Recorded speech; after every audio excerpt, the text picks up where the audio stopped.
अस्सलाम वालेकुम, उम्मीद करते हैं आप सब खैरियत से होंगे। आज हमारा टॉपिक है मार्कअप और प्रॉफिट।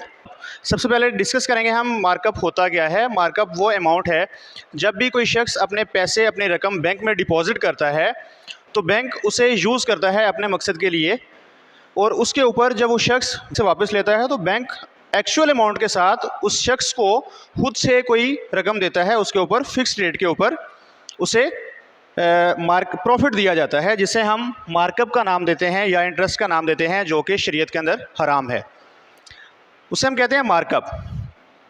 मार्कअप का फार्मूला है principal amount multiply rate multiply time. Principal amount वो अमाउंट है जितनी अमाउंट कोई शख्स बैंक में डिपॉजिट करता है, रेट वो है जितना उसे प्रॉफिट दिया जाएगा, जितना उसे मार्कअप दिया जाएगा या प्रॉफिट दिया जाएगा, मल्टीप्लाई टाइम वो है कि अगर कोई शख्स जितने टाइम पीरियड के लिए अपने अमाउंट डिपॉजिट करना चाह रहा है, और ये ज़रूरी नहीं है कि हम डिपॉजिट करें तो है। फॉर एग्ज़ाम्पल अगर कोई शख्स लोन लेता है बैंक से तो उसे रिटर्न करते हुए उसके साथ एक रेट के हिसाब से जितना उसका रेट है उतनी अमाउंट उसे उसके साथ देना पड़ती है, उसे भी हम मार्कअप का नाम देते हैं कि इतना उसने लोन लिया था और उसके ऊपर इतना उसे रिटर्न करना पड़ा, उसे हम इंटरेस्ट का नाम दे देते हैं। तो हम स्टार्ट करते हैं एक्सरसाइज 1.20 क्वेश्चन नंबर 1 हम स्टार्ट करेंगे। 1.20 में क्वेश्चन नंबर 1 देखें। क्वेश्चन नंबर 1 है find profit on, profit find करना है 4000 eight the rate of 3% per year for 4 year. सबसे पहले हम फार्मूला देख लेते हैं। ये फार्मूले में आप याद रखिएगा, मार्कअप को हम आई से डिनोट करते हैं, प्रिंसिपल अमाउंट को पी से, मल्टीप्लाई रेट को आर से, मल्टीप्लाई टी को टाइम से, यानी I is equal to P R T. अब जो वैल्यूज़ हमारे पास गिवन होंगी वो हमने उसी जगह पे पुट कर देनी है, जो अननोन वैल्यू है वो ऑटोमेटिकली हमारे पास फाइंड आउट हो जाएगी। आपने देखना है डाटा हमें जो दिया गया है वो है फाइंड प्रॉफिट ऑन ₹4000, यानी इसमें प्रिंसिपल अमाउंट जो हमें दी गई है, प्रिंसिपल अमाउंट वो है ₹4000, यानी पी जो है वो है हमारे पास 4000। रेट है R is equal to 3% for the year 4 year, यानी टाइम है 4 ईयर का। तो हमने फाइंड करना है इसके ऊपर मार्कअप।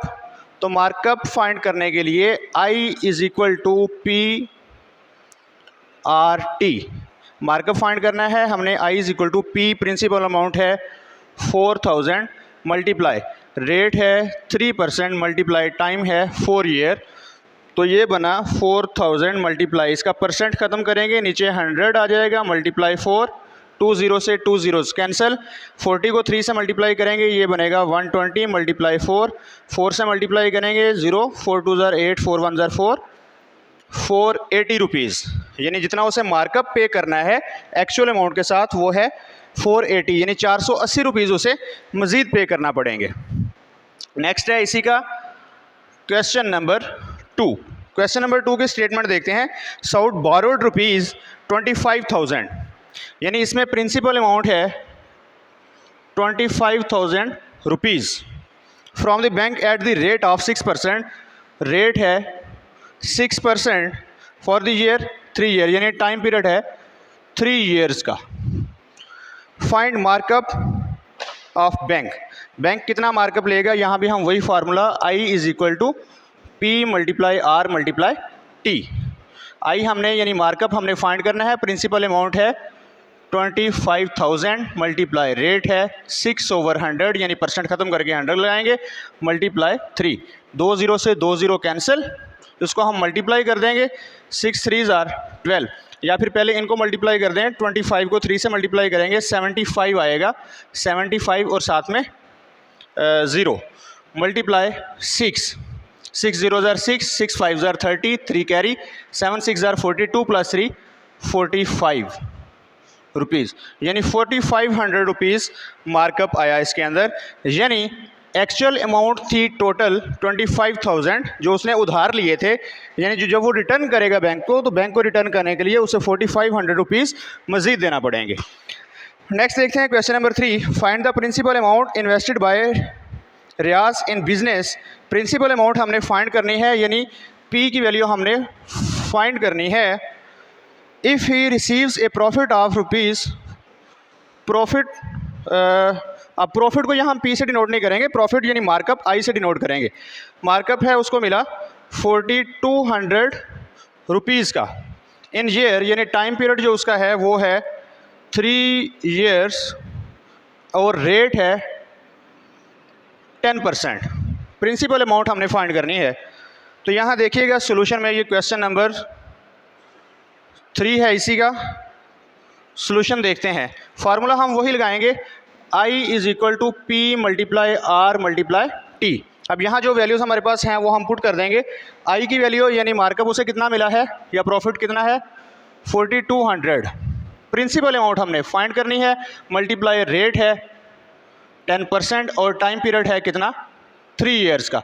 तो पहले हम परसेंट ख़त्म करते हैं। 4200 is equal to P multiply 10% का नीचे 100 आ गया मल्टीप्लाई 3, ये बना 0 से 0 कट गया 3/10, यानी 4200 is equal to P multiply 3/10।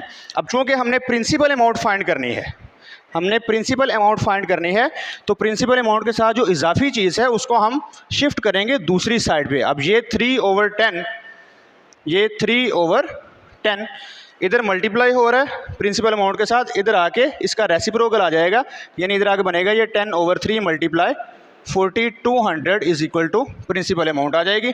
इसको हम कैंसिल करेंगे, 3 1 ज़ार 3, 3 1 ज़ार 3, 3 4 ज़ार 12, साथ में 2 0, और जब इसे 10 से मल्टीप्लाई करेंगे हम तो ये आएगा 14,000, यानी जो प्रिंसिपल अमाउंट आई है वो आई है 14,000। दोबारा से देख लीजिएगा, इसमें हमें प्रिंसिपल अमाउंट बताना थी जबकि फार्मूला है मार्कअप का। तो कोई प्रॉब्लम नहीं है, हम जो वैल्यूज़ मौजूद हैं उनको उनकी ही जगह पे हम पुट करेंगे और अननोन वैल्यू ऑटोमेटिकली हमारे पास आ जाएगी। प्रिंसिपल अमाउंट फाइंड करनी थी, आई इज़ इक्वल टू 2500 था, टाइम पीरियड 3 year था, रेट 10% था। आई की वैल्यू हमने पुट कर दी 4200 multi is equal to P multiply 10% multiply 3% ख़त्म किया बटा 100 मल्टीप्लाई 3, 0 0 से कट गया, यानी 3/10 रह गया बाकी प्रिंसिपल अमाउंट के साथ।